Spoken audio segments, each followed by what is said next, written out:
Good afternoon, everyone. Sorry to be late. And I have a few things to start with, so I hope you'll bear with me for a moment.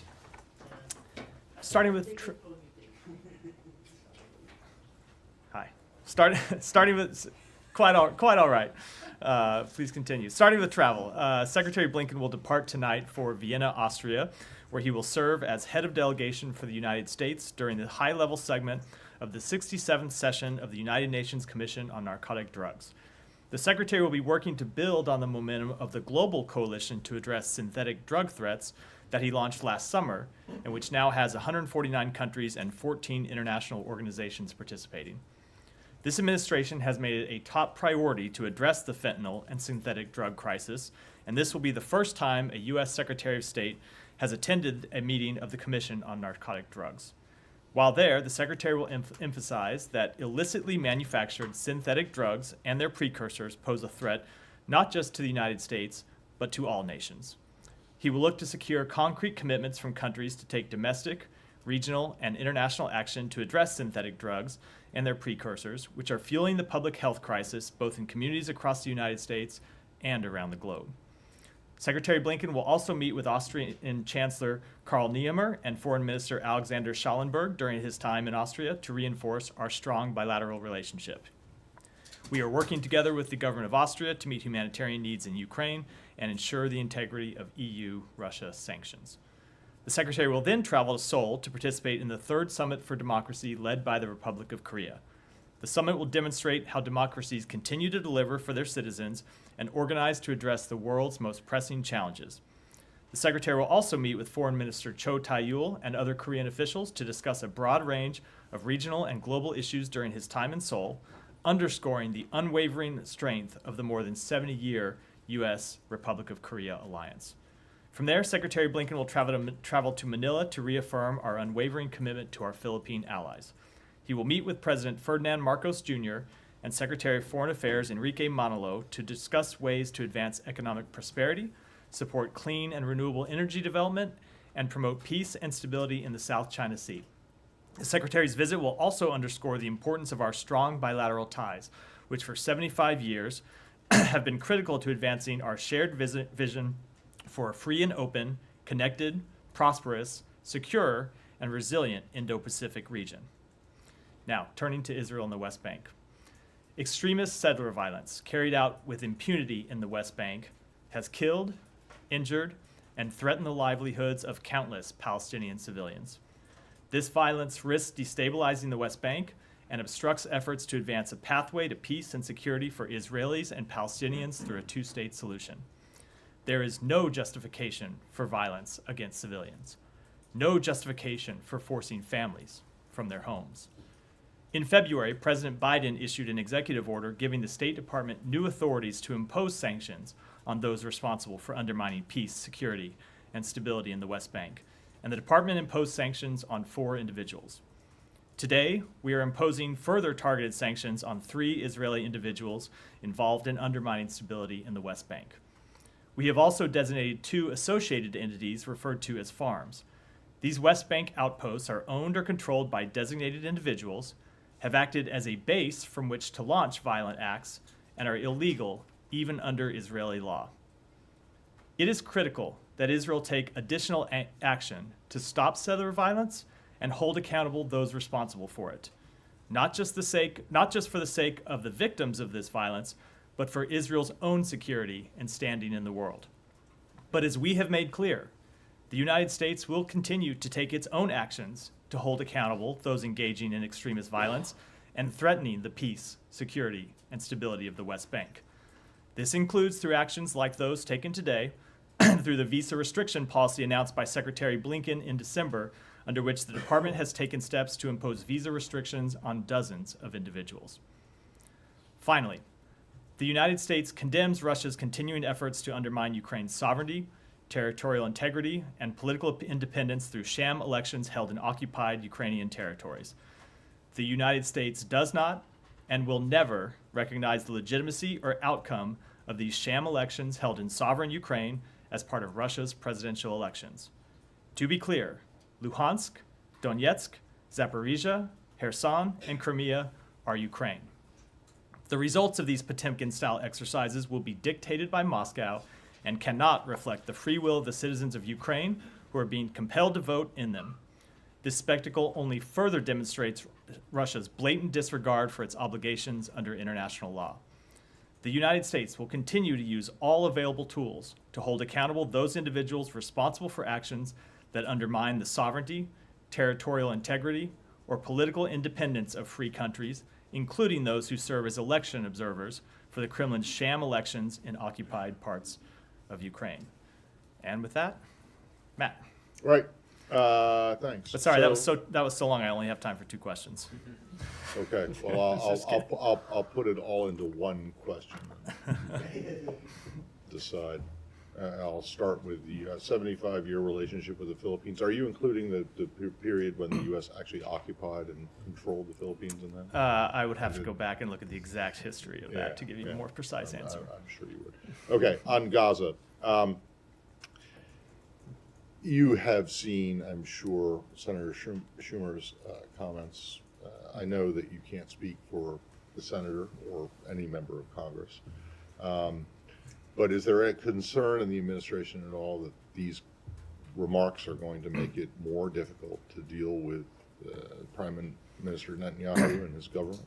No, obviously Congress is an independent branch of government. I think the government of Israel understands quite well how the U.S. government works. They interact frequently, not just with members of the executive branch, but with members of Congress, including Senator Schumer, who has traveled to Israel a number of times over the years. And I'm sure that they fully understand that he speaks for himself. He's obviously someone we're in close contact with, but it's not a statement from the executive branch. Well, fair enough, except that there are members of the executive branch who have said roughly similar, if not exactly the same thing, over the course of the last several months.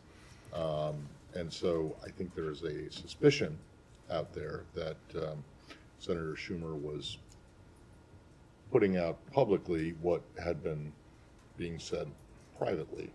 No, that is not the case. These are statements made by Senator Schumer, not by the Biden administration. Okay, so there's no frustration in the administration with Prime Minister Netanyahu and his government? Look, there are a number of things that we want to see Israel do differently. We've made that quite clear. I've said it from this podium, as you know, a number of times, and we've made quite clear in direct conversations with the Prime Minister. But I don't have anything beyond that. Okay, thanks. Haiti? Yeah, okay? sure. You told us Tuesday, Matt, that you did not have an estimate on Americans trapped on the ground inside the country. Wondering if you have any information now on Americans there. Also, if there's any plans to evacuate or otherwise help those who are. So I don't have an estimate of how many Americans are on the ground in Haiti. That's always difficult information for the State Department to have a precise number on, because most Americans, when they travel to a country, and certainly one like Haiti where we have close ties and there are people that go back and forth, they don't register with the United States. They don't register with our embassy to tell us that they are there. So it's impossible for us to know for sure. There are several hundred Americans who have registered to receive more information when we can provide it to them, and we of course do provide that information to them, but that's different than an overall number, which is as is the case in most parts of the world. We just aren't able to offer an estimate. With respect to your second question, we always plan for all sorts of contingencies, but no, we are not planning for any. We are not actively planning for any evacuation. And I would remind you and others that Haiti has been a level 4 country with respect to our travel advisors since 2020. So what that means is for 4 years, we have been telling Americans, do not go to Haiti. Do not travel there. It's not safe to do so.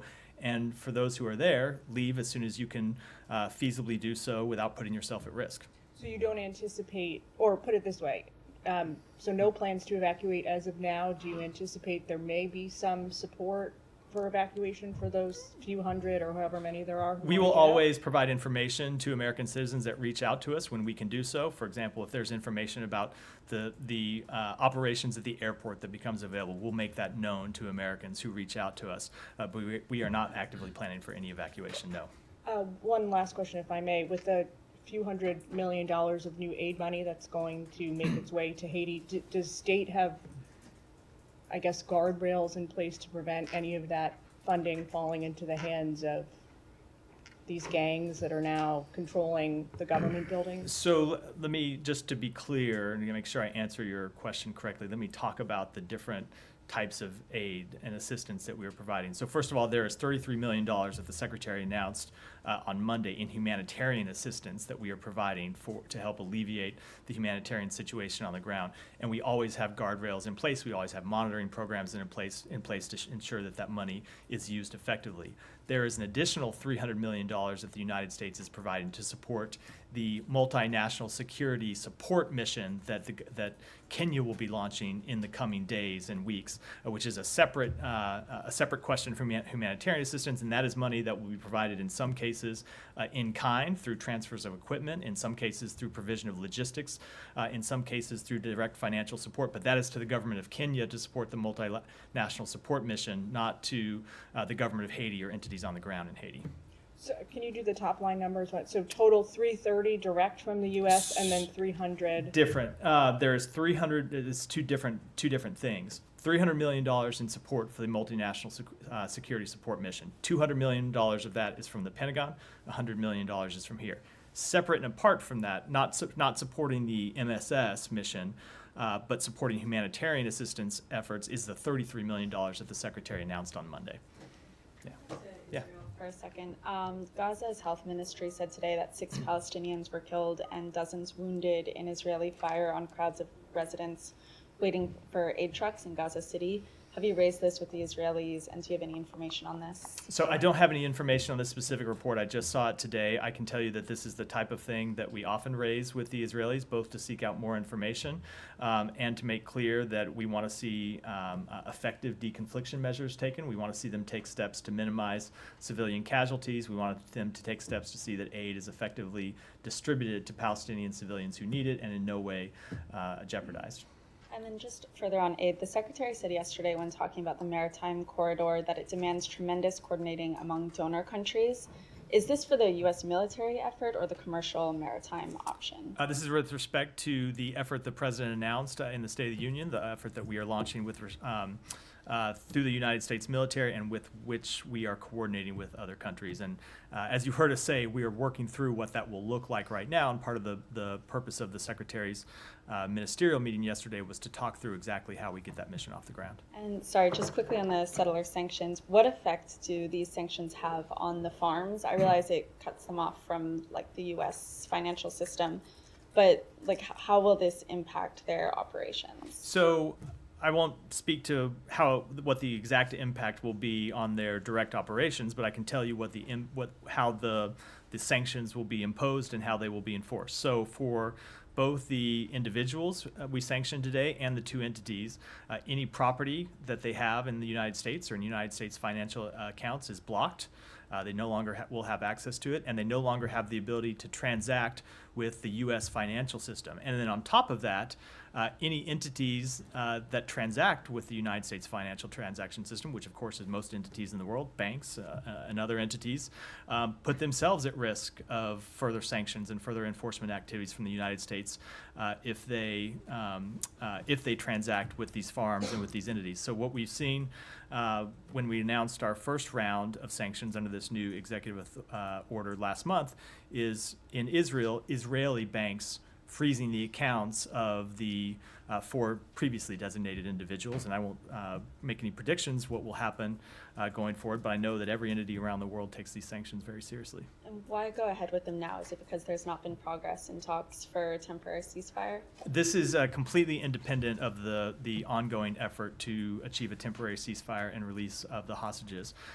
We continue to pursue that. There continues to be ongoing work inside the United States government and with our partners in the region to try to achieve an agreement, but this work is independent of that. We have made clear for some time that we wanted to see Israel take additional action to, number one, stop extremist settler violence, and number two, hold those responsible for it accountable. And we made clear that if we didn't see sufficient steps, we were ready to take action. And that's why you saw us first impose visa bans in December. Next, the president issue this executive order in February, and now us continuing to add designated entities to the list of those that we have sanctioned. And I will just say, This is an area where we are going to continue to remain vigilant, and if additional actions are appropriate, we will not hesitate to take them. On Israel, thank you, Matt. I just want to follow up on something that Matt raised separately from Senator Schumer's remarks. There was this week released an unclassified American intelligence community assessment that indicated that Israel was likely to face lingering armed resistance from Hamas for years to come, that its military would struggle to secure the tunnel systems in Gaza, and it also said that the viability of Prime Minister Netanyahu's leadership and coalition may be in jeopardy. Do those assessments comport with this department's view of the situation? And if so, is the department going to reach for partners other than Netanyahu in its diplomatic efforts? So a few things about that. Number one, with respect to any assessment offered by the intelligence community, I'm going to defer to the intelligence community to speak to those. That's true here. It's true with respect to any other intelligence assessment that they offer publicly. I will say that we have always made clear to Israel that it is important that they have not just a short-term tactical plan or short-term plan to win the initial conflict, but that they have a long-term plan for dealing with the issues raised in this war, that they have a plan for governance in Gaza after the initial fighting stops, that they have a plan for security in Gaza after the fighting stops. Now, we have been working with Arab partners in the region to develop such a plan that would deal with security, that would deal with reconstruction, that would deal with a political path forward for the Palestinian people. And we have made it clear to Israel that these are incredibly important issues that they need to take seriously. And on the question of, first, let me just push you on the intelligence front, because the State Department has its own intelligence arm in INR. So did the assessment draw an objection from within this building? Was there a differing view from within this building? I'm not going to speak to internal intelligence matters. I never would do, and you shouldn't. You should. I know, but you shouldn't read that anything into it other than that's just a blanket rule that I'm not going to talk to that. Obviously, we coordinate with others in the intelligence community, but this is an assessment offered initially by the DNI, and I'm not going to speak to the internal deliberations that went into it. So you won't address the Netanyahu's coalition being potentially in jeopardy assessment either? I just don't have any comment on it from here. Just as an additional, unnamed officials as a result of these assessments within Israel have accused the U.S. government of trying to oust the prime minister. Do you care to respond to those? So with respect to that, I would say that this is an intelligence community assessment, similar to assessments that the intelligence community offers from time to time, not about Israel, but about countries all around the world. It has nothing to do with trying to take a position in internal Israeli matters or take a position in internal Israeli politics.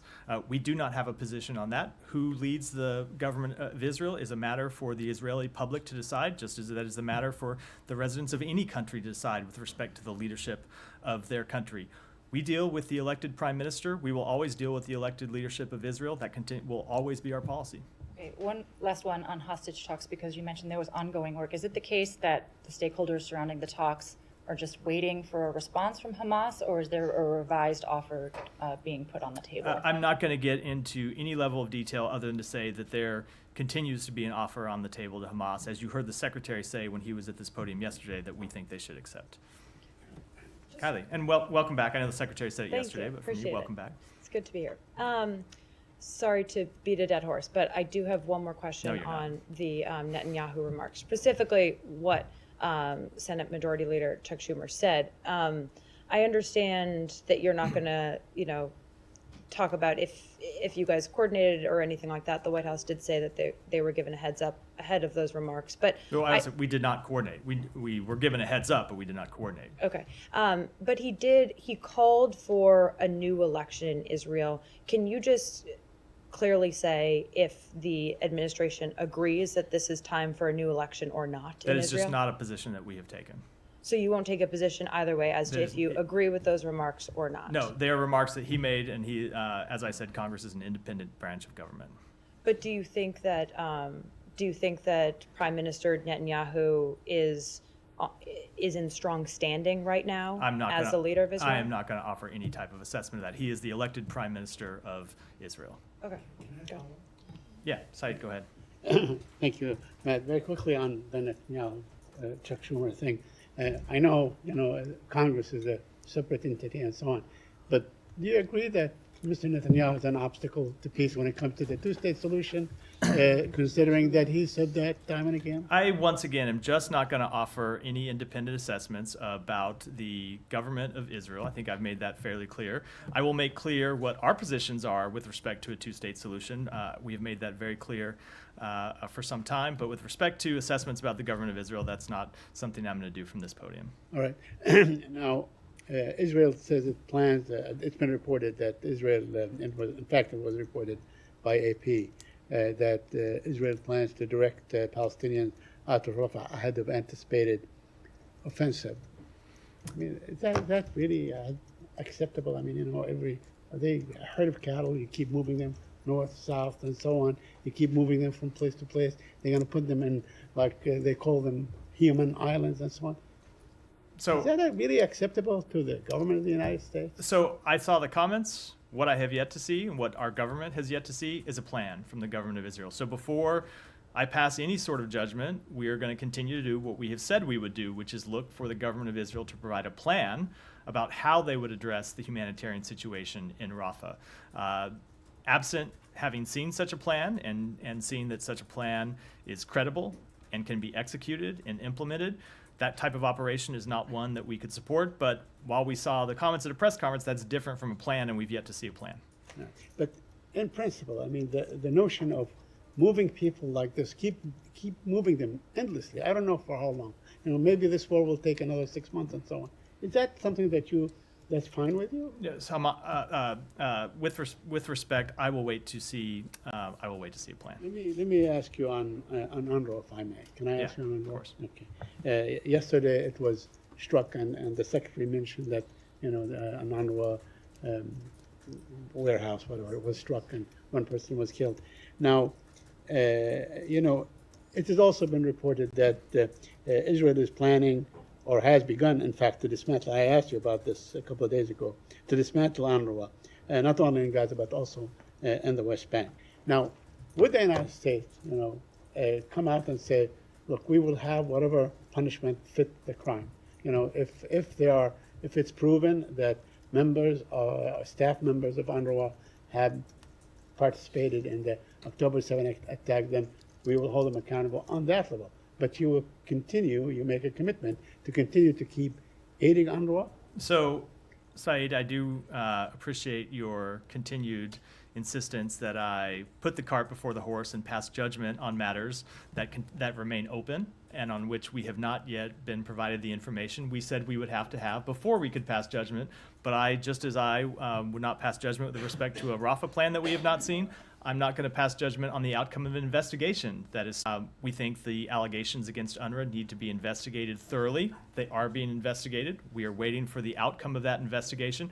But none of that changes the fact that right now, UNRWA plays a critical role on the ground in distributing humanitarian assistance to Palestinian civilians. And we will wait with respect to our funding decisions, the outcome of that investigation, before we make further ones. But, you have been all along, since its creation, you have been the major supporter of UNRWA. UNRWA will probably be, find it difficult to continue without U.S. support. Why can't the U.S. say, we will continue to support you? You keep saying... Because there's an investigation that's ongoing into very serious allegations, and we want to see what that investigation finds. Yeah, go ahead. Thank you. Two questions. I'll follow up on Saeed's in the second question. But the UN said, and I'm just going to quote just to be accurate, so the UN said that the number of children reported killed in just over 4 months in Gaza is higher than the number of children killed in 4 years of wars around the world combined. That's a quote from the UN. So what will the U.S. do to make sure that this statistics is not going to get worse in the next few months? So first of all, it is an almost unspeakable tragedy, the number of children that have died.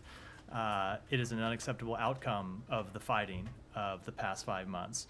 And you heard the president speak to this over the weekend. We don't want to see another child die.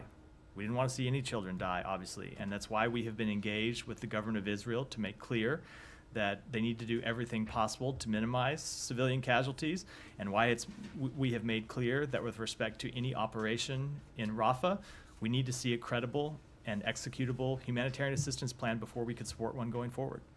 Okay. On UNRWA, Correct me if I'm wrong, but basically the U.S. is holding any funds or resuming the funds until the results of the investigation is concluded. Is that correct? That's correct. Okay. According to my information of talking to your UN officials, they're saying basically that Israel never provided an evidence to show these 12 members are involved. And therefore, as long as Israel does not provide this evidence, the investigation is still open and can be open for years to come.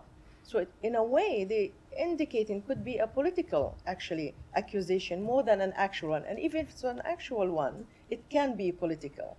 So where do we go from there? Because, you know, following up with everything else that was said, UNRWA was created to cater for Palestinian refugees only. And the Israelis has always showed their contempt to UNRWA. And now they're saying that 12 members were involved without giving any evidence. My understanding is they give only orally they convey the message, but no evidence. There's a few things about that. So, number one, I can't speak for the United Nations with respect to its investigation. Only they can do so, obviously. But they have communicated directly to us that they have the ability to conduct a thorough investigation in this, and we have confidence in their ability to do that, especially with respect to the former French foreign minister with whom the Secretary has a long-standing working relationship. We have confidence in their ability to investigate these allegations.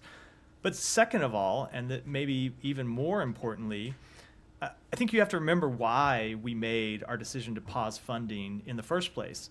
It was not because of allegations that the government of Israel brought to us. We hadn't heard from the government of Israel about these allegations. It was about allegations that UNRWA brought to us. And when they brought us these allegations, they told us that they had investigated them and found them to be credible, and that's why they had taken action to fire the employees in question. So I don't know what your sources refer to with respect to the inability to get further information, but when we made our initial decision to pause funding, not a final decision, but initial, it was because UNRWA had come to us and told us they found these allegations to be credible, they had conducted an initial investigation, and they had taken action. So that seemed to be a pretty credible source. Not allegations from Israel, but UNRWA itself saying the allegations were serious enough to take action. But with respect to the ongoing investigation, we do have faith in their ability to get to the bottom of what happened. Sure, I really appreciate it. Just like finally, I really want to get to the bottom of this because, again, my understanding that UNRWA reported as a credible information just because a member state of the UN, which is Israel, reported it, not because they found a credible evidence. That is not because they are a member state and they have to investigate. That is not what was communicated to the United States when they first brought it. But let me just come back to a broader question, which is something Saeed said, which is the United States has been the largest funder of UNRWA since, I don't know if it's since the beginning, but certainly going back for decades, we have been the largest funder of UNRWA. We are the largest funder of humanitarian assistance to the Palestinian people. That commitment on behalf of the United States to continue funding humanitarian assistance remains. And you can count on it from this administration. And you don't just have to look at my words standing here at the podium. You don't just have to look at what Secretary Blinken said when he was here yesterday, but look at the budgets that President Biden has submitted to Congress. In the supplemental budget that is pending right now in Congress, we have requested billions of dollars in humanitarian assistance that would be used to deliver food and water and medicine to the Palestinian people, and that's because we believe it's important. In the budget that was request that was just submitted to Congress on Monday by this administration, we requested billions of dollars in humanitarian assistance to deliver items to the Palestinian people that they desperately need. So now, yes, there is a question with respect to UNRWA because of these allegations that UNRWA deemed credible and took action on, and because of the ongoing investigation. But when it comes to our commitment to providing humanitarian assistance to the Palestinian people, there should be no question because we have put our money where our mouth is. Alex, go ahead. Thank you, Matt. A couple of questions. I want to go back to your opening statement on Russian sham elections. You said. Yeah, let's stay in the region. Go ahead. Sorry about that, Alex. On the maritime corridor, Matthew, for how long will it be set in Gaza? And then will it help in evacuating Palestinians from Gaza, or its main goal is only to bring in aid to Gaza? So the primary purpose of this maritime mechanism is to deliver humanitarian assistance to the Palestinian people in Gaza. With respect to specific questions about how it will operate, what it will do, I would refer to the Department of Defense, which is the lead agency. It is a military, it is intended as a military mechanism at this time, being operated by the military to deliver humanitarian assistance. We are playing a diplomatic role in helping get it off the ground and secure support from allies and partners, but with respect to its specific operations, I would defer to the Pentagon. And secondly, on reports that the Palestinian president intends to appoint his economic advisor, Mohammed Mustafa, to the post of prime minister. Do you support such an appointment? I don't have any comment on those reports. We have not seen them take an official action, so I wouldn't comment on speculative reports. And I have one more question on Iran, but maybe after. We'll finish up Israel, and then we can do the broader region. Go ahead. If this is Israel related. Yeah, you. Yeah. Thank you. Sorry, I know. Yeah. No, yeah. Well, happy Pi Day to all who celebrate. Question one is about the children in Gaza. Thousands of kids have been killed in Gaza. There's reports of crippling mental health conditions among all Palestinians, kids no less. Kids as young as 5 saying that they want to take their own lives. If a child in Gaza is still alive at this point, their development and education has been interrupted, their homes destroyed, their families and friends killed. So I'm wondering how the U.S. is thinking about supporting these kids who are still alive. And then secondarily, I'm wondering if there's any concern that this war may actually foment an entire generation to see Israel, and by virtue of its aid, the U.S. as more negatively and as entities to resist. As in, is there a fear that this war and this suffering might make harmony harder to achieve? So let me speak first to the impact on children, which obviously is a tragedy for those who have lost their lives and their family members. And I'm sure it will have dramatic impacts to those who do survive this war. And it's one of the reasons we are trying to achieve a humanitarian ceasefire that would alleviate the suffering of the Palestinian people, including children. I know that it's important to everyone here, especially to all of us who have our own kids and think about them when we see what happens in Gaza. And so we are going to continue to try to pursue it and achieve that kind of ceasefire, because it would be important to alleviate that suffering. And longer term, we will continue to try to get humanitarian assistance in to help the Palestinian people rebuild their lives. And then with respect to the broader question, so I would say if you look at the testimony that the Director of National Intelligence gave the other day to Congress, she spoke quite directly on this issue, and I would refer you to her comments with which, and would, on behalf of the State Department, wholeheartedly endorse them. And then on the investigations, we've talked about before, is the allegations of Israel killing journalists, of people like Hind Rajab, her family, the medics sent to save her, allegations now of torture and sexual abuse. On these and more, the U.S. often defers to Israel to investigate and, checks in periodically. But for how much longer will the U.S. continue to defer to Israel, given that, they kind of continue to reportedly commit the same violations? To put a finer point on it, for our colleague in the front row's question on attacks on food lines, after the attack 2 weeks ago, where at least 100 people were killed and nearly 800 were injured waiting for food. Since then, Israeli forces have reportedly killed more than 400 Palestinians in food lines since that attack. So I know that attack is being investigated, but how much longer can we keep sort of deferring as these violations continue to keep happening? So I will say, with respect to any matter, we want to see it investigated. We want to see it investigated promptly and, if appropriate, see accountability. And that's what we will continue to press the government of Israel to do. But that's not the only thing we do when it comes to these questions. We also press them to take measures to keep it from happening again. And in some areas, we have seen improvements. In other areas, there is clearly more work to be done.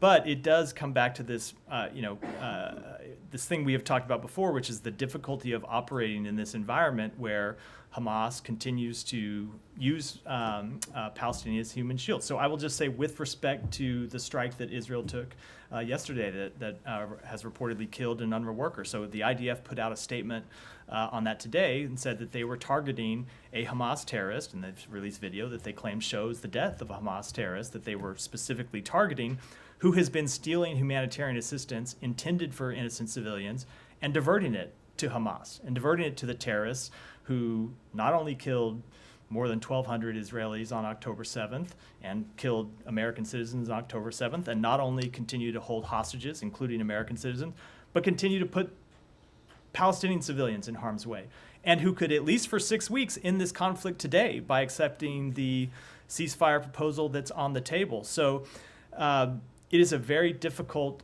environment in which Israel operates that in no way alleviates their need to minimize civilian casualties. And what I can tell you is that we will continue to press them to do everything they can to minimize civilian harm. Go ahead, and then we'll come to you, Alex. Palestinian children.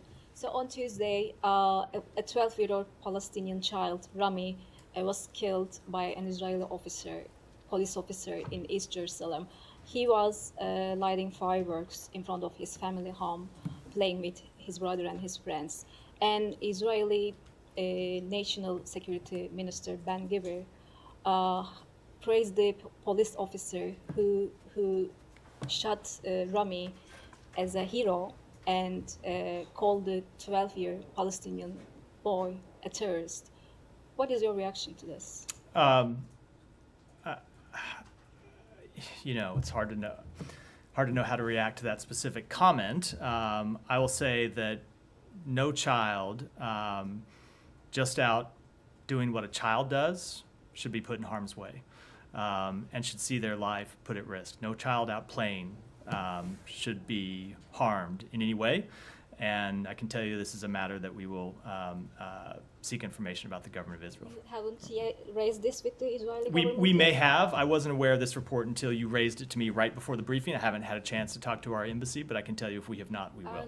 And we know that we heard from the news that Israel is investigating this, but how can we believe that Israel will investigate itself impartially when its national security minister calling a child? So it is important that we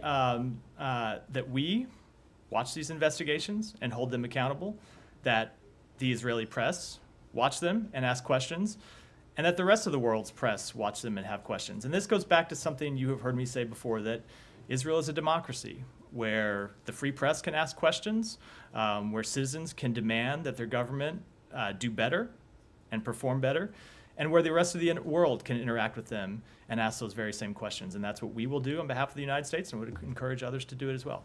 All right, Alex, we'll finally come to you. Thank you. Thanks so much. It's an eventful week, so I understand.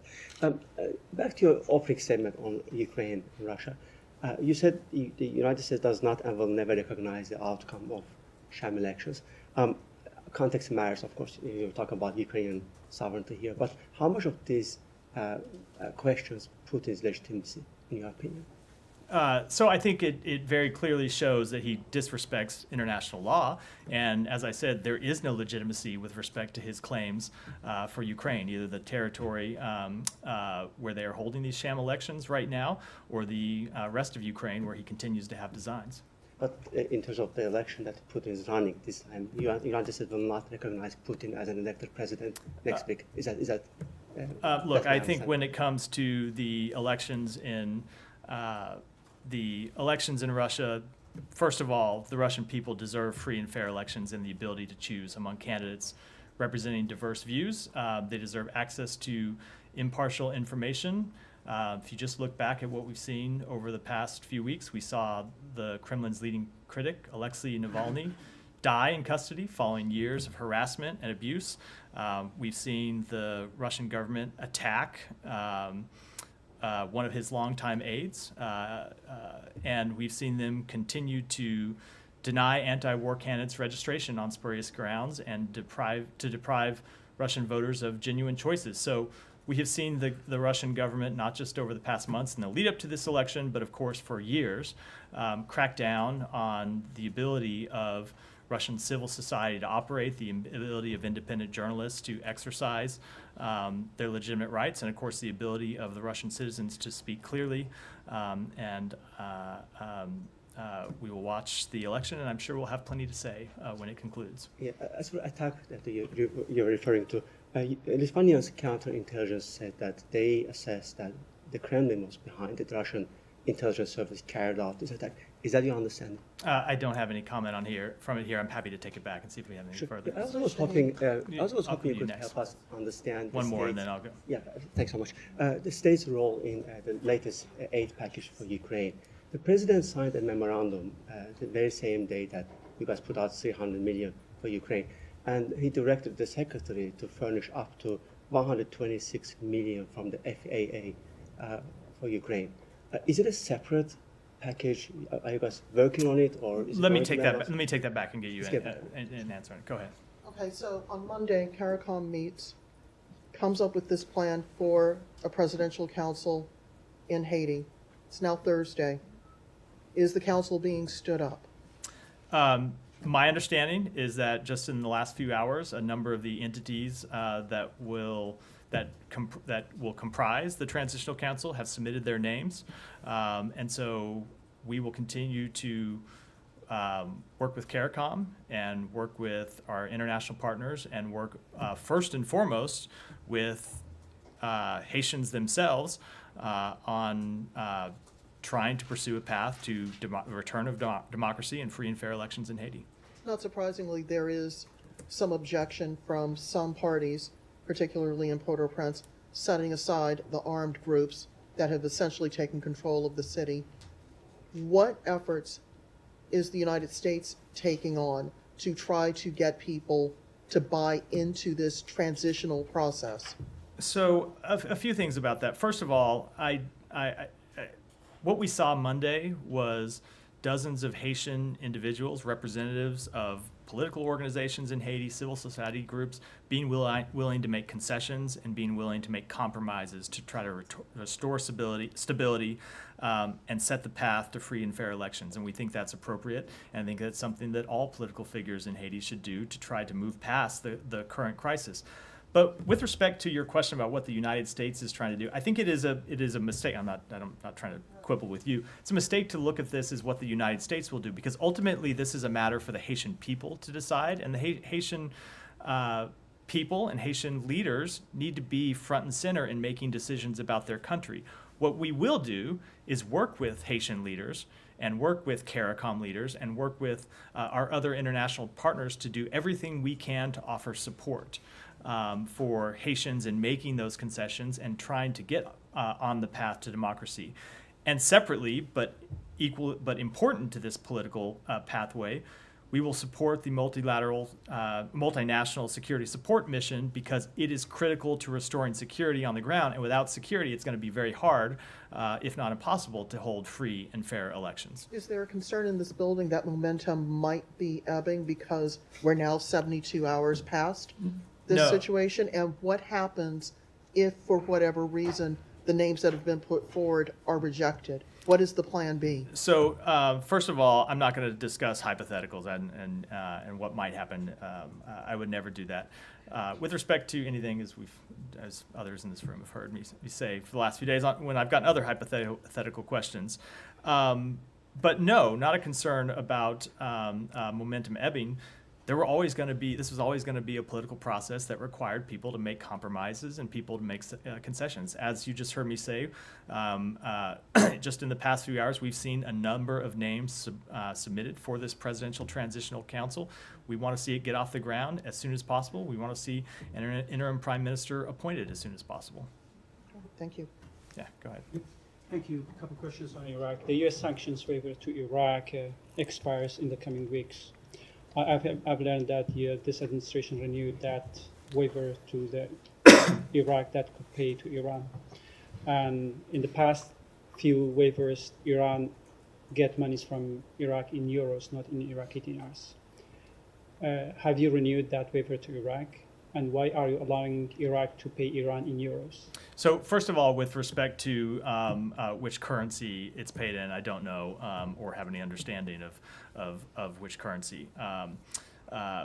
With respect to the waiver itself, yes, we did issue this waiver, and I would emphasize, as you've heard me before, that these are waivers that have been regularly issued to Iraq going back to 2018 under a previous administration. This is now the 21st time that this particular waiver has been issued, and it's important to realize how this money has been used. Number one, that no money is permitted to enter Iran under the terms of this waiver.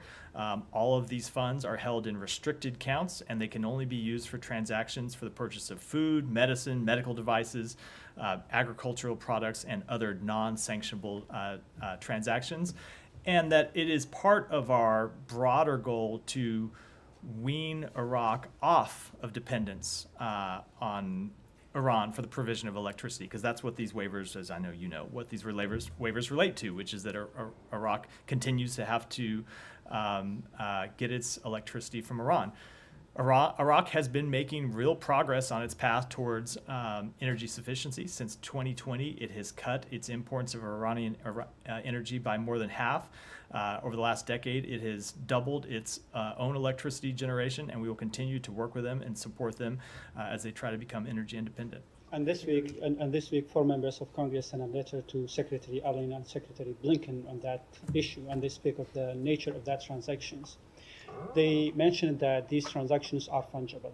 If these transactions are fungible, so don't you think that you are keep maintaining the financial lifeline for Iran, and the Iran continues to keep supporting those groups that you listed in FTO? Not at all, and we've addressed this in the past. Not only is it not our assessment that that's not how this money is used, but it's not what we have seen during the provision of this waiver in the past. And again, this is not just a decision that has been made by this secretary. It is a decision that was made by a previous secretary appointed by a previous president in the administration immediately preceding ours. What we have seen, and this is borne out time and time again, is that Iran is always going to fund terrorism. It's always going to fund destabilizing activities. That is the first item it commits to when Iran is going through whatever budget process it is that Iran goes through.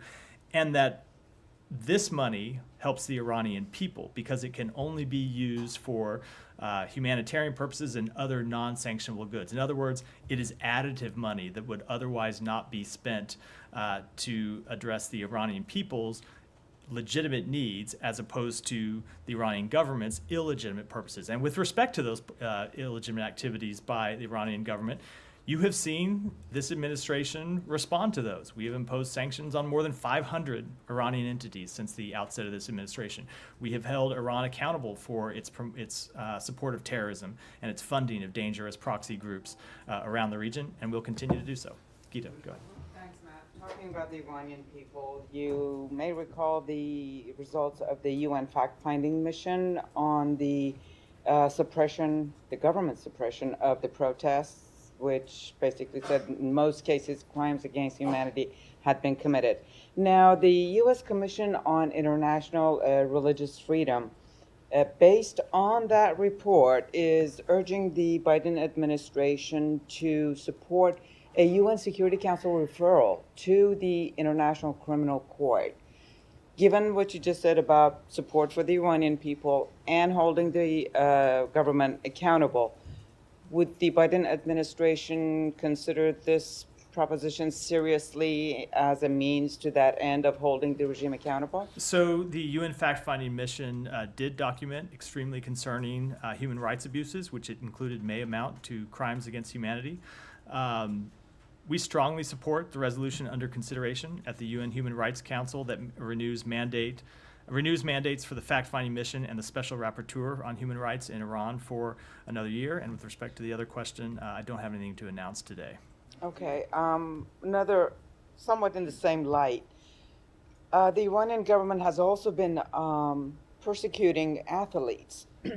Now, with the upcoming Olympics in Paris, Senator Marsha Blackburn has written to the International Olympic Committee and asked not to allow the Iranian team in. Any comments on that? Do you think that's another way of possibly holding the Iranian regime accountable? So we certainly agree that Iran's ongoing human rights abuses are horrific. As I just said, we saw the UN fact-finding mission's conclusions with respect to possible crimes against humanity. I don't have anything to announce with respect to the Paris Olympics today, but we continue to look at and pursue numerous ways to respond to the Iranian regime's abuse of its citizens. Go ahead. No. U.S. Congressional Committee holding its hearing next week on the fairness of Pakistan's elections. Assistant Secretary Donald Lu has been asked to testify before the committee. What is your reaction on the announcement of this hearing, and will its findings have any impact on U.S.-Pakistan relations? So with respect to the hearing, any number of State Department officials testify all the time before Congress. We see it as an important part of our jobs to help Congress do its job, both from a policy-making perspective and from an oversight perspective. So we always look forward both to the informal conversations we have with Congress, the formal conversations, and of course, the actual testimony that our officials provide. So as you know that former Prime Minister Imran Khan and his supporters alleged that Assistant Secretary Donald Lu threatened to destabilize his government during the March 2022 meeting with the Pakistani ambassador. And according to media reports, after his allegations, Imran Khan's allegations, few members of his party sent some threatening messages to Mr. Donald Lu. So those members might be, maybe, because it's an open hearing, they might be there. So do you have any concerns on security of Mr. Donald Lu in that hearing? So first of all, with respect to the underlying allegations against Assistant Secretary Lu, they're false. They've always been false. You've heard me say that more than once, more than twice, more than 10 times probably. Of course, we take any threats towards U.S. officials seriously and condemn any effort to threaten the safety and security of our diplomats. One last question. Yeah, go ahead. One Thank more. you, sir. Sir, India has implemented a controversial citizenship law that has been widely criticized for excluding Muslims. Establishes a religious test for migrants from every major South Asian faith other than Islam. So do you have any comments on this in relation to discussion about religious freedom? So we are concerned about the notification of the Citizenship Amendment Act on March 11. We are closely monitoring this act, how this act will be implemented. Respect for religious freedom and equal treatment under the law for all communities are fundamental democratic principles. Daphne, and then we'll stop for the day. Wrap for the Can I day. just get back to the waiver quickly? It's the waiver allowing Iraq to pay Iran for electricity, right?